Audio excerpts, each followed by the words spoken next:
Hey, everybody, welcome back. I'm Emily Moyer. This is Strange Mosaic, and Miss Lindsey Scharmyn from Rogue Ways is back with us. We did a show a few months back, I think like late winter, early spring. And then I was on your show, and I kind of like the flow we have. And so we're going to continue. I think that when we first did a show together, but when you joined me for last time, I think we were dealing with is Robert Malone a shill?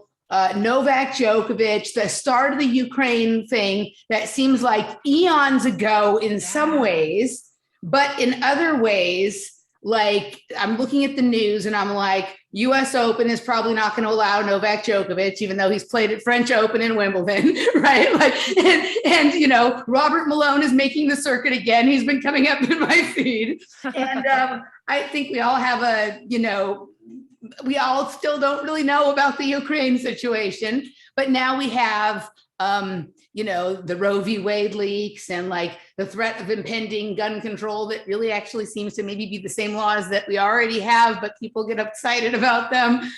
And same with some of the abortion Roe v. Wade things too. They're actually not really that different than things that are already on the books, whatever the whole thing is very strange. I don't really understand.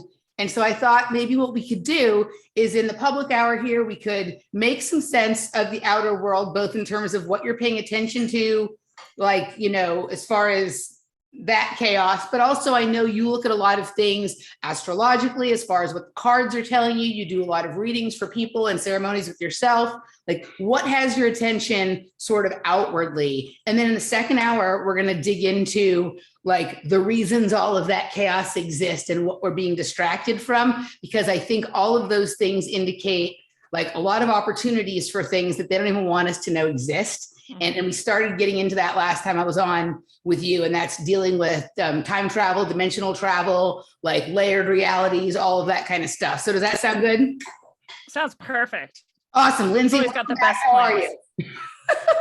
I'm very, very good. It's weird. As much as the world continues to just fall apart, I continue to do really, really well. And I mean, I'm not saying I don't feel it when I go to the grocery store, fill my tank. Like, I understand that things are much worse, right? But I don't know, emotionally and physically and like otherwise, I'm fine. And it just continues to be so weird. I feel like I'm at odds with the world, but I feel like a lot of people in our sort of community kind of feel the same. Like, as much as we're meant to believe this is like the end times and everything's coming to this like clenching close, I don't know how many of us really feel like that. And sometimes when I sit down and watch all the shenanigans, and get in touch with mainstream media, I do start to be like, oh, what if it's all going to fall apart? We're going to go to camps and all these things. There's going to be no food anywhere. But then I like step away from that. I'm like, yeah, my chickens are still laying eggs. My garden's still growing. The berries are appearing on the bushes. The bees are pollinating. Like, things aren't amazing, but they're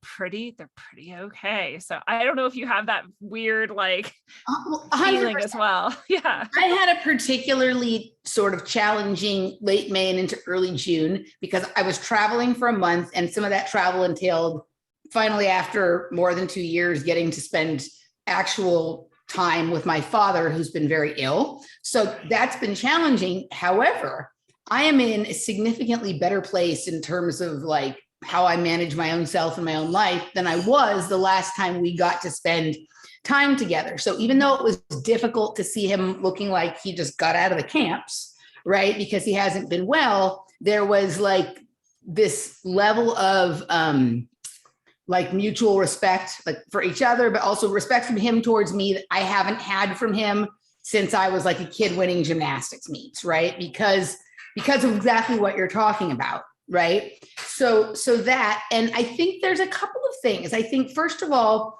like when we were going through, when the world felt challenging to us, it was because we were completely magnetized to a layer of propaganda that spoke to us, right? Which is kind of the same thing that's going on with the people who are carried away with COVID and Ukraine and all that kind of stuff right now.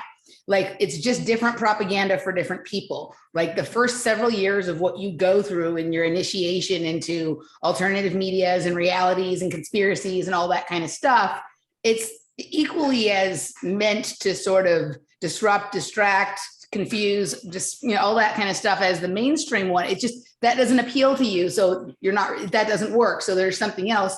So they're kind of going through that. And at the time, you would look at those people and you would be like, everything is horrible. Oh my God, they're spraying the sky, the buildings fell, they're doing fake, what's and whatever. Can't you see? And they were just like, everything's fine. I got a raise at work. Like the kids are all that kind of stuff. And we were like, what the fuck? And now it's like opposite, right? Because they've created the level of all captivating terror in that layer of the propaganda that prior had been in ours.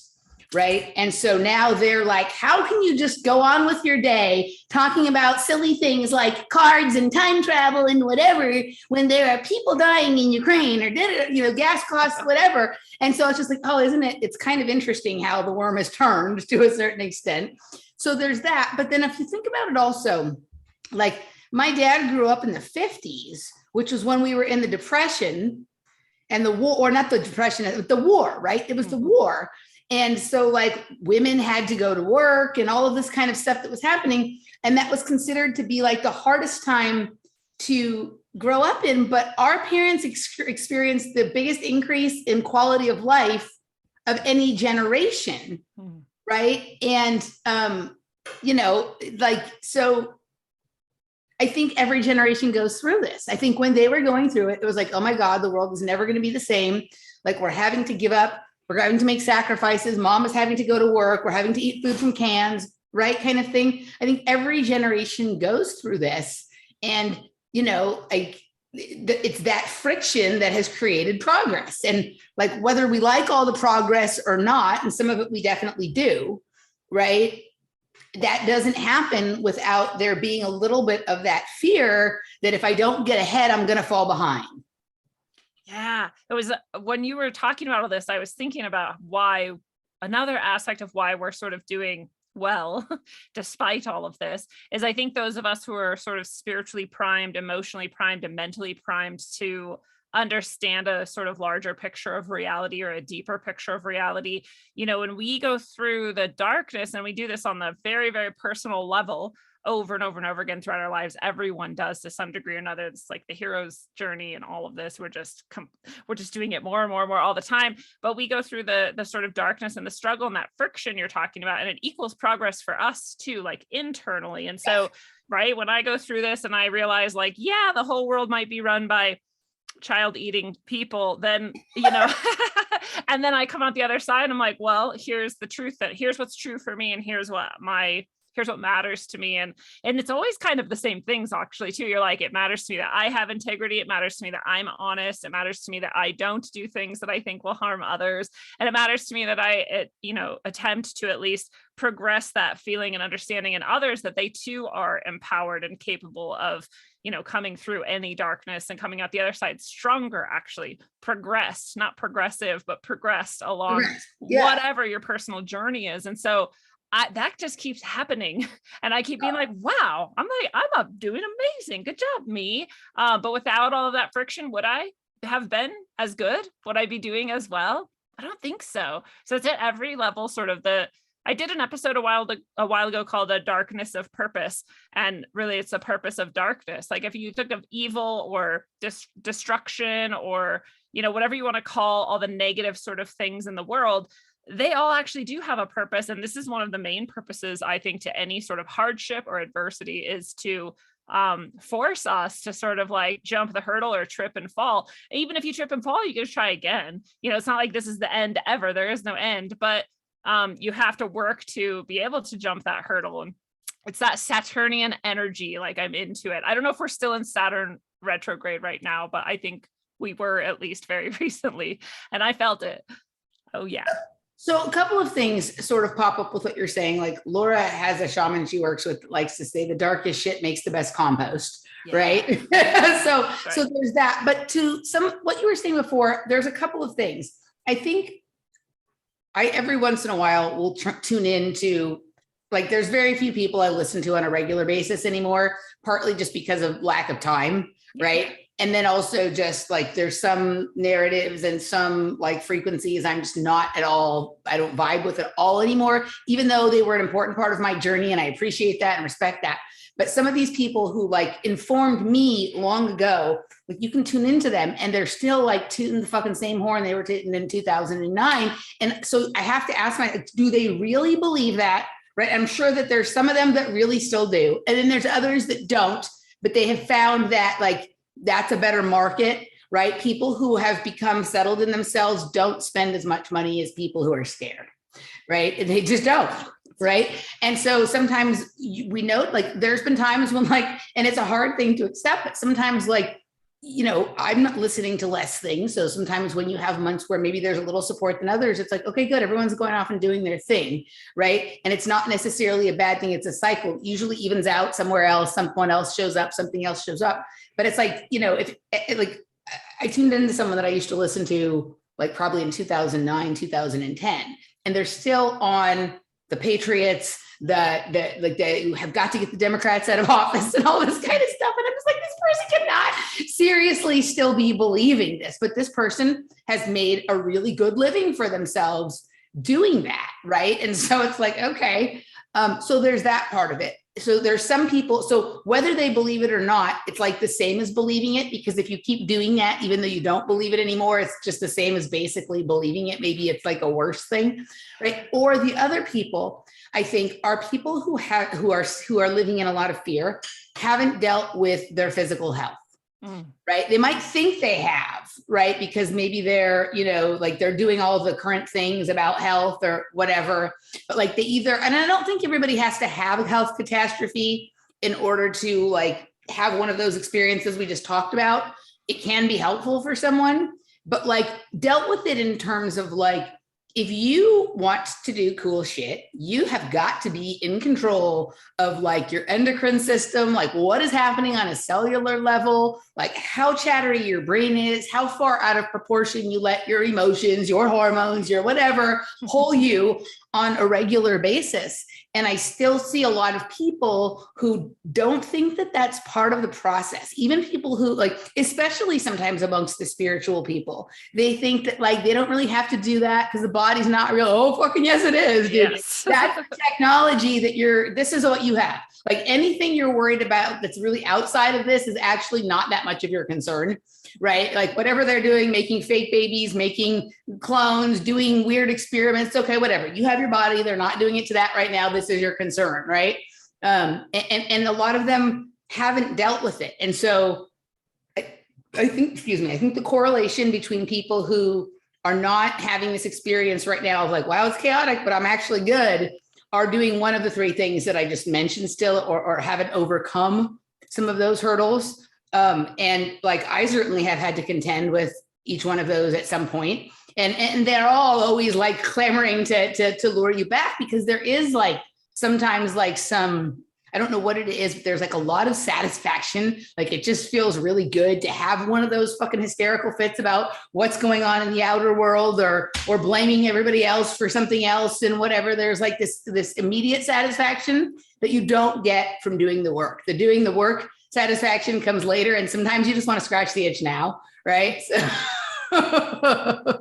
Well, and it's comfortable, and you've been doing it for your whole life, and you like know exactly how to do it and exactly what's going to come from it. And so there's this like whole routine about it that is very alluring, and it is easier. Actually, it's not in the long term. It's not easier to fall into those habits and release yourself into the abyss, sort of, so to speak, but it's easier in the moment, or it feels easier in the moment. So it gets us.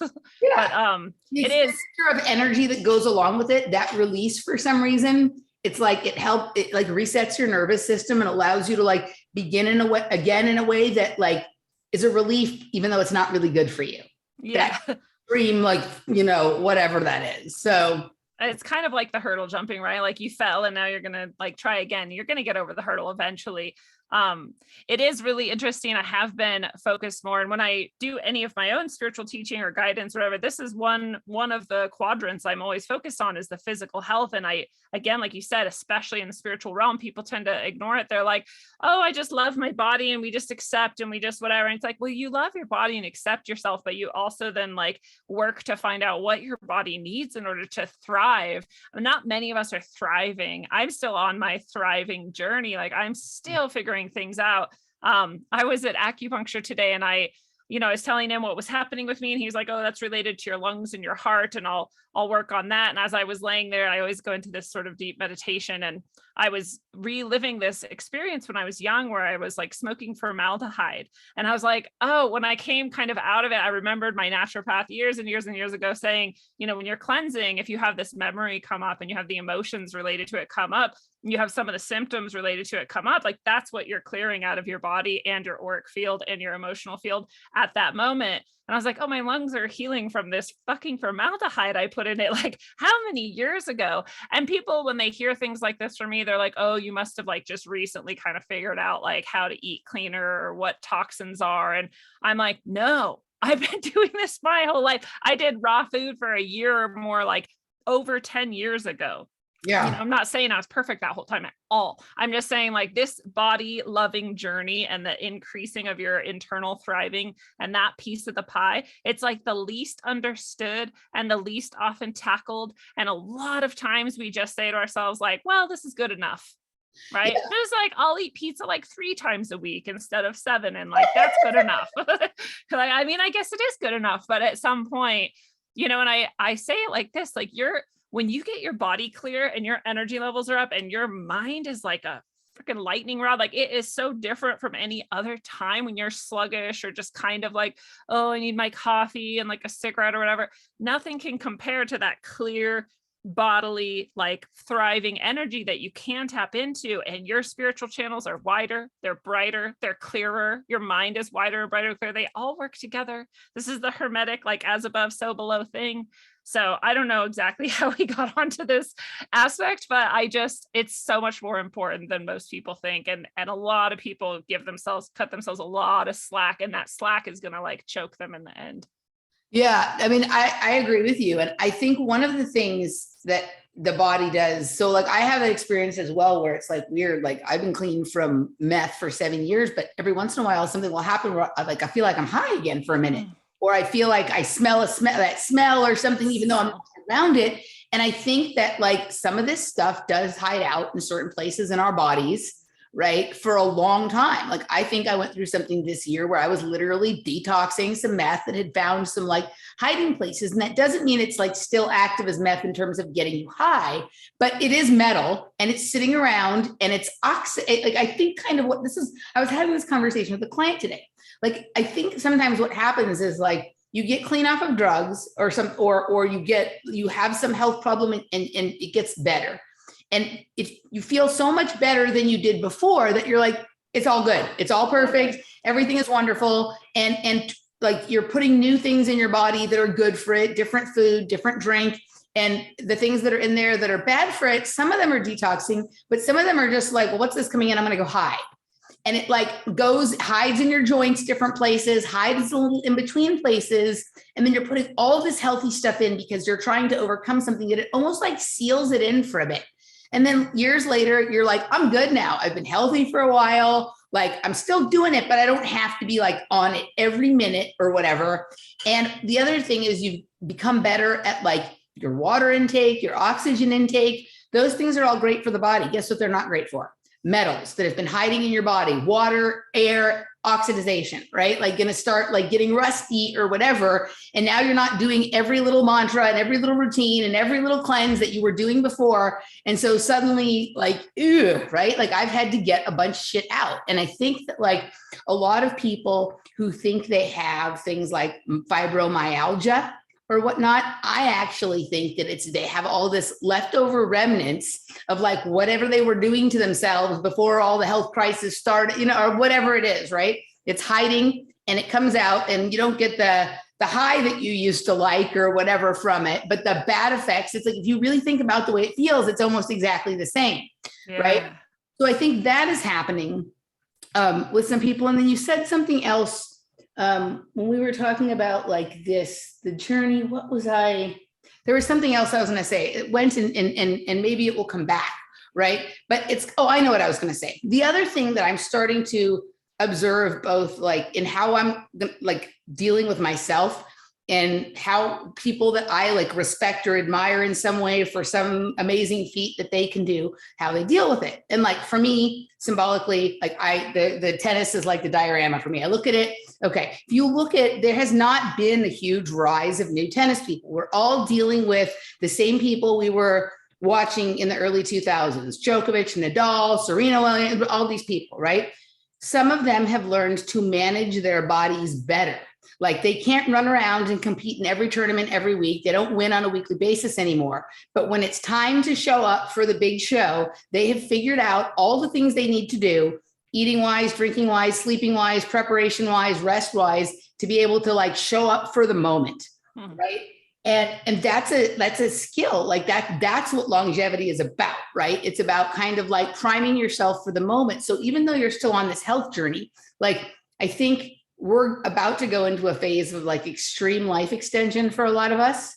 And it's not going to be, oh, we're living forever because we all feel great all the time. No, it's going to be, we're like living really long times because we have become smarter about what we can do and when, and how we deal with the buildup to that. And then the recovery from that. Right. And I think you're going to see people's athletic careers extended, their working careers extended, their length of time having children be extended, even though there's another group that are losing the ability to have children, people having satisfying intimate relationships into further points, and all that kind of stuff happening because of kind of taking your body on a day-by-day, case-by-case basis and like figuring out what the important moments to sort of show up for are. And I was thinking about this when Laura and I went to the Mayan Warrior sound system like a week and a half ago now, right? And it was like the best night of dancing I'd had in a while, but I had just gotten back at 3:00 in the morning the night before from a month of traveling.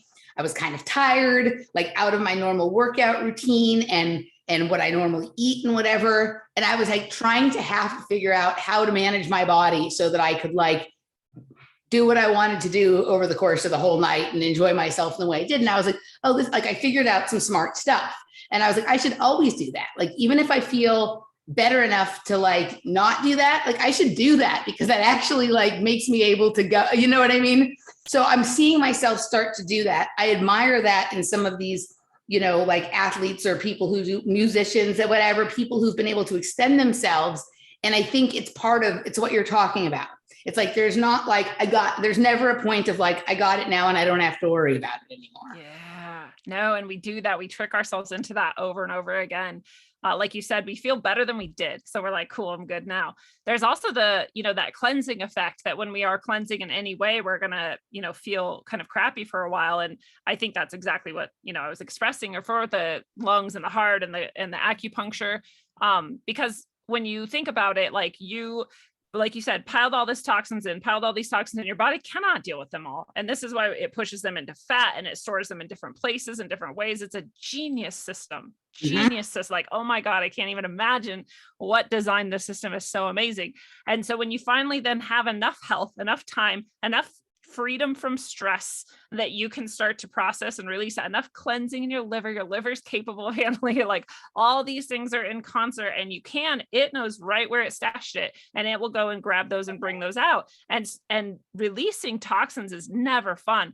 So people are like, and every time I cleanse, no matter how often I cleanse, no matter how many times, still more of it is releasing. How much is in there? I mean, I think smoking crystal meth is like a pretty big environmental pollutant to your system, as well as all the other random stuff, breathing in diesel fumes every time we drive, and just all the stuff we're eating that's like laced with chemicals. And I've been getting colonics recently too, again, which I love to share so that people maybe will start doing it themselves. You're that guy, she's full of shit. Well, not anymore, but less and less full of shit as I go.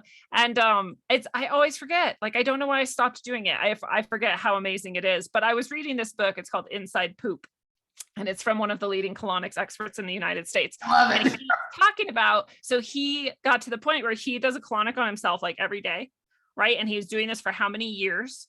And finally, after years and years of doing this every day and eating pretty clean, like 5 years or more, he finally released some stuff that was like so practically indiscernible. Like, how was this in my body, especially after that many years of eating that clean, drinking purified water, and doing colonics daily? Like, this is how toxic we have to assume that we also are, is that we could be eating exceptionally well, exceptionally perfectly for years and years, doing colonics every single day, allowing our liver to just keep dumping all this stored toxins, and still find more. He said, as many years as you've been alive, you should multiply by 15 or something, and that's how many colonics you should get. Well, I think the other thing a lot of people don't realize, right, is a lot of these things that we take in, whether voluntarily or, without outside of our consent, that build up in the body and aren't good for you, are the same metals and substances that are used in our technology that has memory as well, that has certain functions, but also memory. Right. And so if you have certain kinds of metals or like sort of crystals kinds of, with like some of these things like purine crystals or uric acid or whatever, with some of the conditions people get, that shit is holding on to memories, which like in-house people even say like toxic emotions, toxic memories. Part of the reason they're toxic is not only because of the energy of what they are, but they're literally held on the things that are toxins. Like that's, and it's packing itself away. I did a show a couple months ago with my friend Bertie. I don't know if you know who he is. His name's Daniel Berdichevsky. He has a YouTube channel. It's not huge, but he talks a lot about, he's a lucid dreamer and he's had like a pretty fascinating NDE, and those things kind of weave together for him. But he recently lost 100 pounds in less than a year. And we talked about like the sort of metaphysics of that kind of body metamorphosis. And one of the things he had said that he didn't correlate to his weight loss was that like he like was struggling with memory, right? And also like he was not having as many Mandela effects as he used to have. And we got into this idea that he lost some of those memories as he lost the fat cells, right? Yeah. And these like confused iterations of time and linearity and all this kind of stuff, like was somehow just like everything impacted and stored in funky places in the body. So things seemed like out of place and out of time and whatnot. And he's like, he's become almost this completely open channel for information since he lost the weight. And I think he has having a hard time with it, right? Because some of it is like not stuff people necessarily want to hear, but it's just coming on through. It's not getting stuck anymore and like creating this whole false reality around it inside the body that then you're expressing with you're experiencing in your dreams and expressing with the stories you tell and whatnot, right? So it is really fascinating. Like there is no separate spirituality from your body. Yes. Like, right. This idea that a lot of people in like yoga and a lot of practices, like they say, you're not your body. And on a certain level, that's true. We're much more than our body. Right. But in this life, in this reality, for right now, you damn well better believe you are your body. Yes. Right? Yeah. That's that like middle path sort of duality dichotomy that is not actually real. And it's always this paradox that isn't actually a paradox at all. Like it always comes back to this. You are not your body, especially if you're at the level of consciousness that tells you that this is the most important thing about you. This is the thing you have to hold on to and fight for your life to preserve it. I mean, you do want to continue living, and I'm sure most of us at least. So it's true to some level, but it is also really important to go beyond that and realize, oh, I exist outside of and beyond this though too. The essence of what I am is not actually physical. But like you said, you also then have to come back to this exact idea we're talking about, that to thrive, to really allow that essence through, you have to have this clear vessel, this clean vessel. You have to take care of the temple and clean the temple. And it is so fascinating to hear that about that man. And, it makes so much sense. Like quartz crystals and other crystals are exactly that. They're like the memory in various ways, programmable in various ways. And it makes me wonder too, the cleaner we get, the clearer we get in our bodies, the healthier we get in that, maybe the less programmable we are by these outside systems as well. Like if 5G is carrying energies and frequencies that are attempting to program various aspects of ourselves, especially with mRNA or whatnot, then perhaps that has much less likely of an ability to do so if we have less of these toxins and old sort of nasty programs and things like that, for it to sort of latch onto. You want to know something fascinating? I used to talk about this a lot, but I haven't talked about it in a while.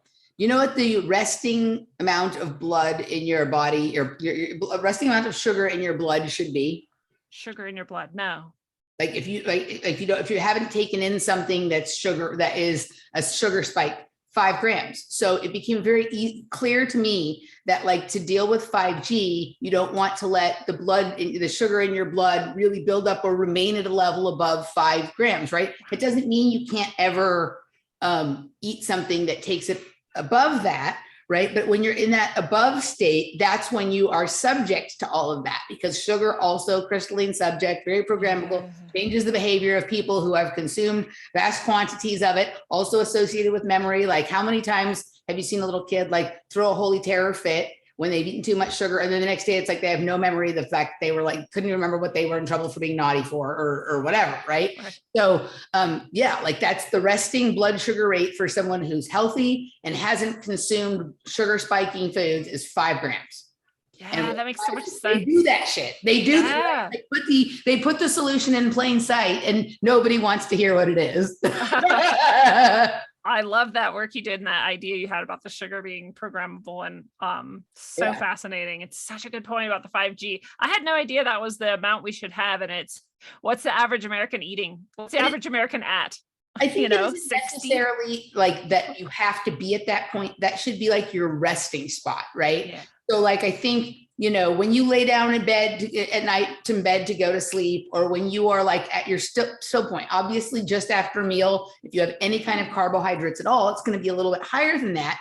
But people's bodies deal with and process and intake and get rid of sugars in various ways, dependent on how healthy they are, the how quickly and like how well it assimilates or not.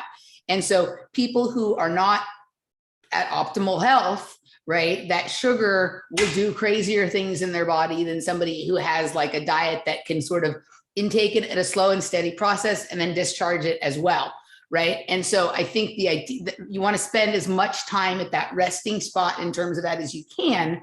I don't think it has to become like, when I first figured this out, it was obsessive. It was like, okay, no sugar ever and whatnot, right? Yeah. And at a certain point, that isn't sustainable, right? And, you know, and at all. But you start to figure out like how it functions, right? And if you think about it, like they lay down the heaviest forms of propaganda in the same locations where people are consuming sugary snacks, right? Like in theaters, sports venues, yeah. Laura, really good point.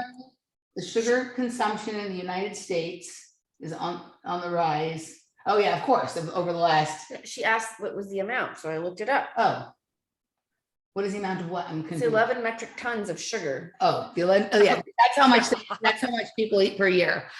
In 2009, 2010, it was at 10 million metric tons, and now it's at 11 million metric tons. So it's a steady increase. There's never a drop, really, right? Mm-hmm. But if you think about it, the places where the most like the kind of programming that slips right in, like there's sometimes when you're watching CNN, like, you know, you're being propagandized, and most people can't eat while they're watching that because that should turn your stomach. But like, you're at the ball game, right? You're like sitting there at the ball game, at the Dodger game, you've got your Dodger dog, right? Whatever, it's the changeover between innings, and like suddenly they've got commercials on there for Black Lives Matter and like drag queen story hour and all that kind of stuff. You're not expecting to have to contend with that there. Or at the movie, you know, in the movies, it can be with sigil magic and whatever, right? And so the sugary snacks at the time that all that is being onboarded, like I think of like something like Fantasia, like what, you know, like that was like a movie that when I was a kid, people would go to the movie theater and sit there with juju bees and the whatever, and the amount of like deep programming that deep with movies like that, Wizard of Oz, things like that, that then are also attached to MK Ultra triggers from both like direct programs, but also cultural, social programs that last a lifetime. It's like, it's all part of the, right? It's all part of it. They always have to have a drug to carry it, to alter your consciousness too. It's so fascinating. There has to be something that will penetrate the cell wall, like, right? That will break the barrier, that will ease it on in, right? So there always has to be some lubricant of some sort, right? Yeah. Well, and I was just reading too about this substance we produce when we're under attack, right, in our bodies, and they call it ama in the Ayurvedic traditions, but it's basically mucus, or it's, that we produce to protect ourselves, or trying to protect themselves from all of these toxins and whatnot. And so we're in this inflamed state all of the time, and we're acidic, and we're whatever, and really we can't repel as easily and deal with sort of, when you were talking about, like, you can take some of this in and send it right back out again in this balanced way if you're in a state of health, and we really can't do that as well with information too when we're in this state. So it's like there's a series of effects from these things on the bodily level that are allowing us to be programmed in so many ways as well, so many levels, and like to keep yourself not only at that sort of resting sugar rate, maybe we'll call it, but also free from all of this inflammation. And, I just feel like your cells are going to be able to bounce off that radiation a little bit more easily. I don't know why this is making me think of this too, but I've just been understanding the role of seed oils more and more. And I had no idea that this was like a problem. I went to the store today to find I like to make my own salad dressings. Like, they're much more delicious, but I also like to have one on hand that is easy to just pour out when I just need some salad dressing and I don't want to mess with it. But I won't buy one with seed oils anymore because they're so toxic for us. They make it so that we can't absorb the sun properly and we burn more easily, instead of being able to just have that nice relationship with the sun where you could just be out in it for an hour or so and not worry about it, not wear sunblock that also kills you. Seed oils are horrible. There's not a single salad dressing in this store without a seed oils in it. Even the one that said olive oil, I was like, oh, that one's just olive oil at least. I grab it. No, it's olive oil, and then seed oil is the second ingredient. I'm like, God damn it.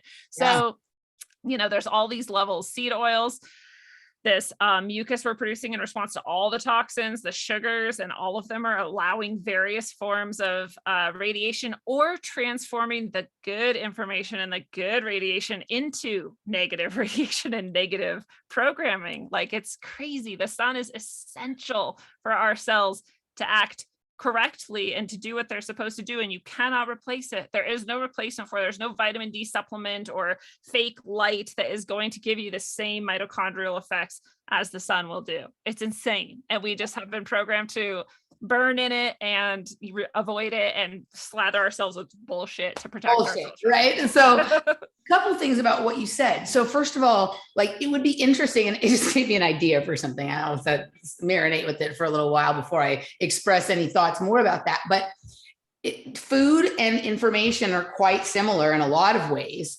But if you think about it, like even with what we've been talking about here in terms of like how you and I deal with information and what news sources we're willing to listen to anymore, or what storytellers we're willing to listen to anymore and which ones we aren't, it kind of goes along with the food thing, right? Like, there are some things that like give you the quick dopamine hit because it's fun to be scared or it's fun to be mad or whatever, but like the come down is pretty harsh, just like sugar. So everything that like when I'm working with clients, like a lot of them have struggle with with how to deal with the information. A lot of them have long time content creators that they followed that, quite frankly, that scare them, right? But they seemingly can't stop listening to them, or they're attracted to some set of information that, while there may be a kernel of truth, or it even might be entirely true, knowing that does not actually help you, and especially not continuing to know it over and over every day, right? And so the question I ask is really the same question with food, is like, is this worth your attention? And if so, how much? Is this worth putting in your body? And if so, how much? Like, it's the same question. And then to what you were saying about sun and seed oils, I'm going to tackle the seed oils first and I'll go to the sun. Like, there are so many foods that there's two things going on. Some of it has been a mind control program all along, that we've been mind controlled that like, this is good for you and you should eat this. And not only is it not good for you, it's actively bad for you. It's like not neutral. So there's been some of that going on. But the other thing that's gone on, and this is like one of the huge lies of both people who are like very, very active in the plant-based community, and also people who are like pushing ideas like Pritikin or Mediterranean or DASH or whatever kind of diet like that, is we are not dealing with the same food supply we were dealing with 20 years ago when you first made that diet up, right? If we are doing things like, if we are feeling like we have to do things to protect our bodies because we live in frequency soup and, and 5G and wouldn't it follow that the plants and the animals would be doing the same thing? When you feel the need to protect yourself, you maybe wear some particular piece of jewelry, or you have organite, or you get an air purifier or whatever. Well, the animals and the plants don't really do that. What they do is they generate phytochemicals, toxins, lectins, things like that as coatings, as defense systems. And that has nothing to do with like the shit that they're being sprayed on. And that's not what I'm talking about. They're doing this to protect themselves from the same shitty environment that we're protecting ourselves from. But it's like, it's like instead of just having your vegetable, you're having your vegetable with a jacket on and you're eating the jacket too. Yeah. And you're being like, why am I having so much more trouble digesting this? Right. And so like there has been no addressing that issue. And I was listening to an interview with a woman that was interesting the other day, where she was also, this is kind of a different way of saying a similar thing. She was like, what we have done with technology to our plant food sources has caused them to evolve much faster than we have or animals have. Right? So we've been hybridizing and cloning and doing things to force faster production and all this kind of stuff. And sure, some of that has gone on in the animal kingdom, and we're seeing some of it obviously with people, but at a much less rate than we've done. You just see, like, people do it every day with plants. It's like it's a big fucking deal when you do it with animals or people, right? So they have evolved way onto a different timeline than we're on.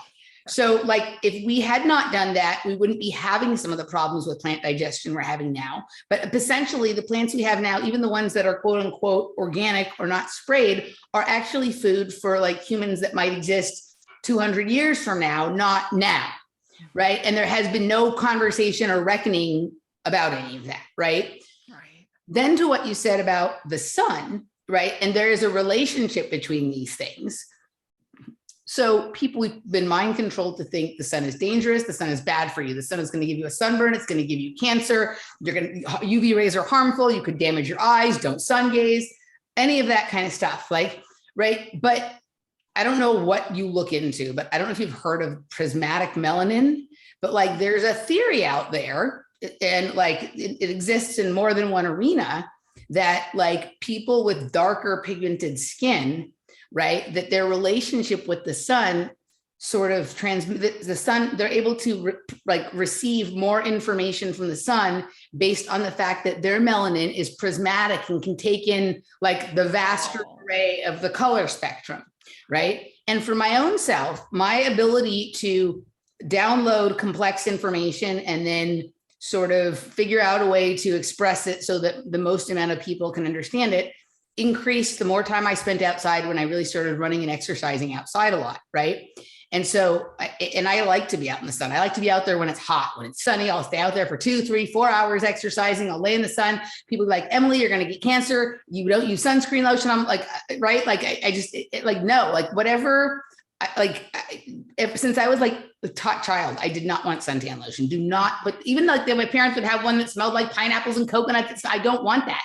Like, I wanted to be tan. And sure, it could be like vanity on some level, but I also think I always felt like I just feel better when I have more communication with the sun. Like that is like the direct stream of information from source to pineal, right? And then some of that same prism that's in the pineal gland there is throughout your skin and is like increases as you build your relationship with the sun, right? And so all of those things, like it's, I mean, there's a reason, given what you were just talking about, why I feel like the elusive they, has always seemed to attack more so than anyone else, the darkest skinned people. I've always wondered, like, why are we so like, just like bent on destroying the darkest tone people seemingly, and also destroy the relationship that we have with the sun and make it one of fear instead of connection. The clearest, I'm lucky and blessed that I get to talk to all sorts of beings and whatnot in the astral plane, or however you might describe that. But the clearest communication I ever get is when I'm out with the sun, talking with the sun. Right. It's very like boom, boom, like word for word. Like I understand very clearly. It's not that way all the time otherwise. And And like you said, you know, we have this organ, the largest organ we have, the skin, to absorb that, and this most beautiful of glands, our pineal gland, to receive that light more easily. We clearly, again, you know, whether or not people believe in evolution, we evolved or whatever similar process in connection with this source. To cut it out completely is so detrimental on every level. Just like we've been talking about this whole time, it's detrimental to your body, it's detrimental to your mind, it's detrimental to your emotional well-being and to what we would call your soul. To be in disconnection from it. And when you get down to the heart of what is light, even light is the most pure form basically of information that we have, period. Like that, lasers, sun, all light is encoded information. And it just pure, and it just carries that. So of course our biggest light, our most brightest light, and our most integral natural light source would carry like the best information for us to be in connection with. It's not just spiritual and psychic information, though it is that, right? It's also that, yes. High technology, it's intellect. Like white men need to build all these machines to make their technology happen. Like brown people in the rainforest and in the desert, like have this strange relationship with the land where they seem to have figured out from drinking the things around and whatever, the same shit that chemists figure out in the lab with microscopes and machines and whatever, right? But also athletics, right? This is why you have like, you're like, why would the people in Ethiopia even want to run? But all the best runners in the world are generally like, right, the longest runners, the basketball players, quick twitch kind of stuff, right? You see like that there's, you know, if you look at like way that like some of the tribes fish and stuff like that, and the ability for them to like catch fish without any of the modern tools that we have for that kind of stuff. And sure, some of it is practice and inherited tradition, but other is just like that moment, like the sun shines, you have the intuition, the thing is there and go, right? Like, with the sun, like, I think a lot of people confuse the light you're talking about from the sun with the light, right? Like, I think we've been very, very distracted about like what the source of information in terms of truth is, right? You're exactly right. Light carries a ton of this information, but I think sound is like the leveler that sort of makes the truth vibrate into place. Like there's a ton of information out there, right? But the way that your body responds to like a tremendous expression of sound. I don't mean sound coming out from you, but like if you're at like a very exhilarating kind of music festival, or if a fucking lion roars, or if there's some like very vibrational gutter, some kind of sound, right? That's going to dictate how all that light you just spoke of is arranged and sort of level it out into like a pattern that you're either able to make sense of or not. And without making sense of that, you're not going to know what to do, right?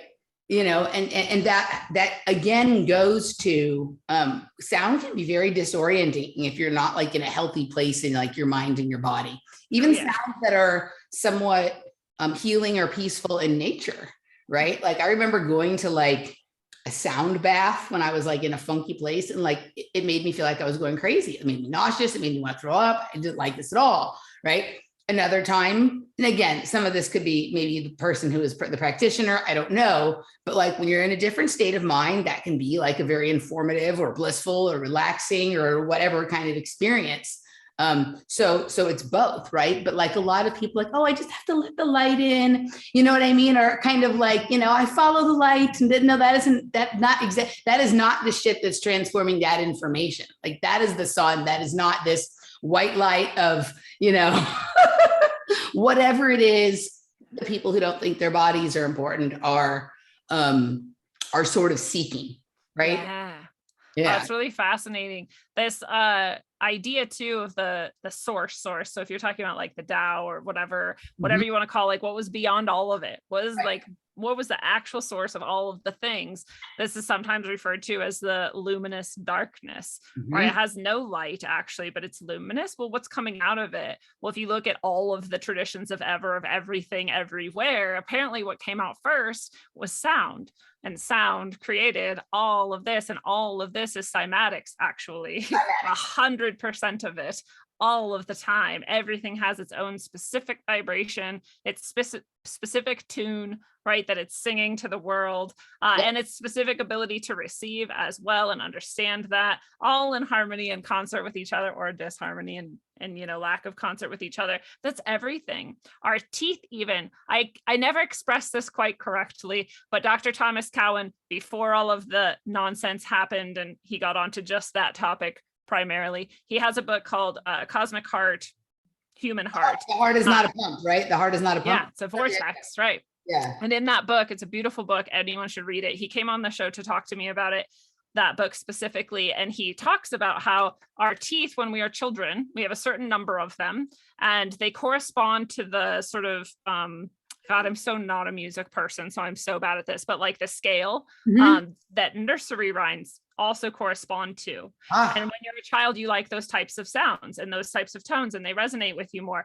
and your teeth fall out, your baby teeth fall out, and then you grow these adult teeth. There's a different number of them. They're in a different formation, and those the number and the place and whatever correspond to the tone, the scales that are more like classical music and those types of things. And then suddenly you can like understand that level, and you feel it more deeply and you resonate with it. And I'm like, even our teeth are these cymatic expressions that both express some sort of musical sound relationship, but also like seem to signify what we are more capable of receiving too, and understanding and integrating. And I'm like, that's like how fine-tuned this place is, and we are to this, despite whatever else is going on. I'm like, this is so beautiful, right? And our heart is a vortex. Second time the teeth have come up in terms of like more as like receptors or transmitters of sound and information than as something else. And like I've been paying a lot of attention to looking at things like some of the things that we think of as land or natural anomalies. Like, are these actually the carcasses or fossils of some like giant being? And there are things out there in nature, certain structures that Laura was looking at something out by the road, like that looks like a big tooth, right? Like, and it's still there. Like, and why are these things not rotting and decaying? Like, think about that. Like people, when they're trying to identify dead bodies, they'll go to the teeth, there'll be nothing left, but the teeth will be there, right? It's almost like sound is something that kind of never really dies. Like it changes its, how loud or how resonant it is, but it's sort of, if there's this thing that's going to continue to transmit it to the level that someone's able to get a reading off of it, that it can identify sort of its source, like that's kind of fascinating. But that makes sense what you just said about the simple notes and then the more complex scales. But have you ever like been somewhere where like the sound, like there's a huge sound system, you can feel it in your teeth? Yes. Right? You can kind of feel that sort of, especially with the kind of like music that I like electronic music. So sometimes you have like some very deep kinds of like bass or some unusual highs and lows and whatever. And you can kind of feel that like at an extreme, you can feel it.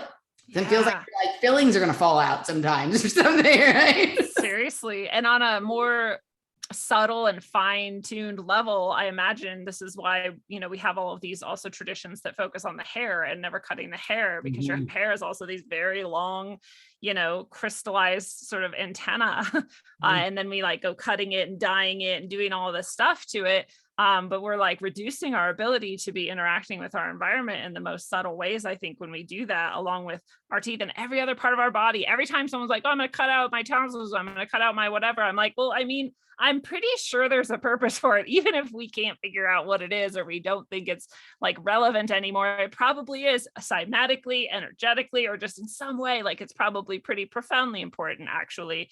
But I was thinking when you were describing the tooth thing and, if these giants died, and I was thinking like, well, then what would we be if there was like these huge giant dragons or giants or like trees or whatever, and this is like the carcasses of them left over? Are we like the decay eating bacteria then? Or is that our role in the universe, as we're just like rolling through the shit that they've left behind? Those little fish that they, like in Chinatown, they put in the thing when you're getting a pedicure that eat all the bacteria off your feet, get them feeling nice and smooth. Like, I don't want to think that's what I am, but maybe that's what we are. I think there might be some of that, right? But I think it's interesting how like information presents it to me itself to me in combination with other things I'm paying attention to at the same time.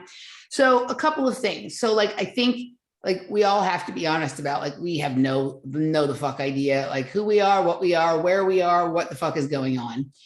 What you were saying before about sound also, like, have you ever listened to, and again, I'm no lover or truster or anything like that of like NASA or satellites or anything like that, but it is fascinating. You can tune in and listen to the stars and listen to the planets, and they all, and it's not like they've made these sounds that are like, you know, songs or they have this very unique noises that they make and lights, kind of things that they do. It almost reminds me of whale song.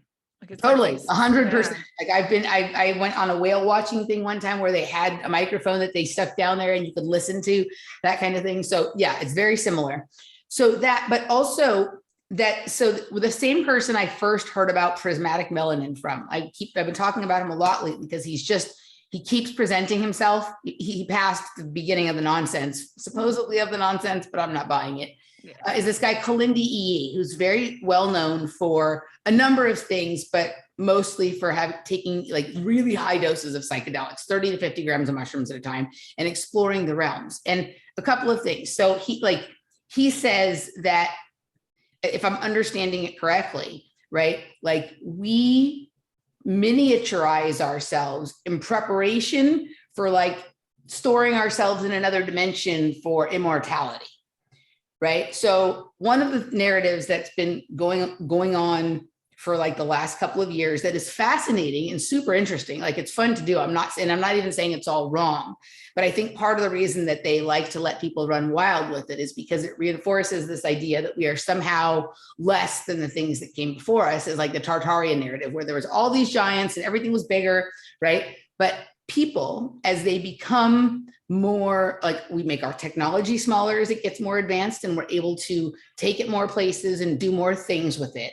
People, we talked about the bodies being technology earlier, like they also sort of begin to like think about, like if you take mushrooms, right, you close your eyes, all of these characters present themselves like they're not there in your living room. They somehow have stored themselves in these little spores of mushroom. Like there's some part of them that's stored there that like combines with something in your brain that happens. And then this whole magical world of all these creatures and beings open up themselves to you for that period of time while you're there. And then when you're done, it's like it closes back down and it's put away until next time. Like it's a way of like preserving yourself. Like you put yourself in a realm outside of destruction. Like that is always there, regardless of what happens on the earth.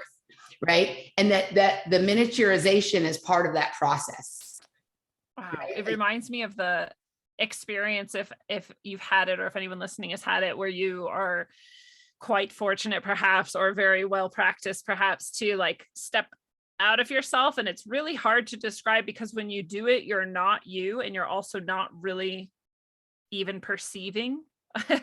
There is just like this eternal awareness that you've always had actually, and you always are, and that is actually you, and you're sort of like watching yourself here as this, and almost like, oh, that's so not even me, but I mean it's me, but it's not me. And that experience is also like, that me is much bigger, whatever that means, right? It's vast and huge, and this me is tiny. And so is this like another version of what you're talking about? I think what he said is like you shrink yourself to sort of go through that like pinhole, that vortex, like that travel to another realm. And then when you come out the other side, you're enormous. But if you want to get there, you have to miniaturize yourself. And that space is immortality. That space is eternity. That space is everywhere and everything and all the time and whatnot. But the tunnel you have to travel, right? Or the places that you have to, like, you know, if you're like trying to travel through Japan on a budget, you got to stay in a capsule hotel. You know what those capsule hotels are? Yeah, you just slide in. Kind of like that, right? It's kind of like, in order to be transported to this place where everything is larger than life, you have to be able to, like, it's like being shrink wrapped to be shipped in the mail. Have you ever gotten we have one of those mattresses that like came in a box. It's like really small, right? You open it, it's like, right? Yeah, that's crazy. It's kind of like that, right? So this sort of like ability to expand and to shrink yourself, right, is part of like an evolutionary technology, right? I love that. Yeah. This And is so- it reminds me of also as you're describing it, I'm like visualizing going through a black hole, right? Our idea of what it would be like to go through a black hole would be that we would like shrink and separate into like not even connected with the atomic level or anything, near super narrow. And then you come out the other side somehow whole again, perhaps, is one idea, right? And then also like we come back together, or fractalize into a million different little pieces in case not every part comes back. So each little one has like a copy of the bigger thing, and then they all come back together, you know, as you're sucked through the end of the tunnel and out into the, you know, expanded paradise or whatever, right? Yes. It also reminds me, Jesus said something like, I think he was more saying it's harder for a rich person to get into heaven than it is to like for a camel to get through the eye of a needle. But for some reason, it reminded me of that too. Like to get into heaven, maybe you have to go through like the eye of a needle. The problem with I think the comment about rich people is they tend to have so much stuff that they need to travel with them, right? That it's like, you know, it's bigger than the camel trying to go through, right? Like getting into heaven. Like I think you have to be able to make yourself just most essentially you, like that same piece we were talking about before. Homeopathic dose of you, right? Like just the essence of you, and then you can like repopulate the culture on the other side of it. Yeah. Well, and to bring it back to this idea we've been kind of floating around with the different aspects of ourself, the physical, the mental, the emotional, the spiritual, whatever, and how you actually need to like take care of all of them really well. This also reminds me that like, you know, you'd have less baggage, so to speak, like the rich people have. If each level of yourself is mirroring every other level like really well, then you have that fractalized thing down. You just sort of fold, like, yeah. Right? Like, you know, like kind of taco kind of thing, or just sort of fold yourself in on yourself and move through pretty easily. So, all right, let's wrap this part up. We're going to move over into the patrons or supporters segment. And now that we have like the metaphysics of preparing yourself for travel, we're going to start to talk about some of like the methods and theories and ideas about it on the other side. So before we do that, Lindsey, tell people, I know you're Brighter You, your next session is about to start, and you've got lots of things going on over on your own show, on your locals page, on your Rockfin. Tell people what's going on. Awesome. Thank you so much. I love talking with you, Emily. And the best place for people to go is rogueways.org, because it does link to my shows, my books that I write, the orgone that I create, the spiritual services that I work with with people one-on-one, and to Brighter You. Although Brighter You is a class I teach. It's about 6 weeks long, and it's meant to help you get pretty much exactly what we were describing, like in sync with and in tune with and more clear in all the layers of your body, so that you can be a more attuned spiritual vessel. As I think all of us are that, and all of us are special, and all of us have abilities that we might be really surprised by if we could just tap into them a little bit more and be a little more present with them and allow them to flow through. So Brighter You is for that. And I do invite people to apply. I am starting another session this coming, what is it, the 29th? It's next Wednesday. Birthday. My birthday. Yeah, happy birthday. It's because of your birthday. And so we'll be starting the 6 week. It's every Wednesday, 6 to 8 p.m. Mountain. If you can't make it, technically, you know, it's recorded, although I do think that you get more out of it if you can be there live. And of course, I tend to do them once a quarter or so, at least twice a year. So if you don't make it to this one, there will be more in the future. But you can contact me through the site if you're interested in applying to that, and I can send you the application. It's just a really quick application. It's just, you know, something that I like for people to do to show some interest before we commit to each other. And then, you know, Rockfin is a good place to watch the show, Rogueways or Middle Path, because I don't have to censor myself. If you find me on YouTube or other places, you might see just clipped versions of each episode. Rockfin is free. However, I don't have a paywall. I do have extra content if you are a supporter on Rockfin. So there's some goodies there for people. They're also available to people on rogue.locals.com if you want to hang out in the community. So yeah, thanks for letting me share my spiels. Absolutely. And if you want to hear where the rest of this banter will take us, you can join us at patreon.com/offplanetmedia, emilymoyer.locals.com, or rockfin.com/Emily Moyer. We will see you on the other side.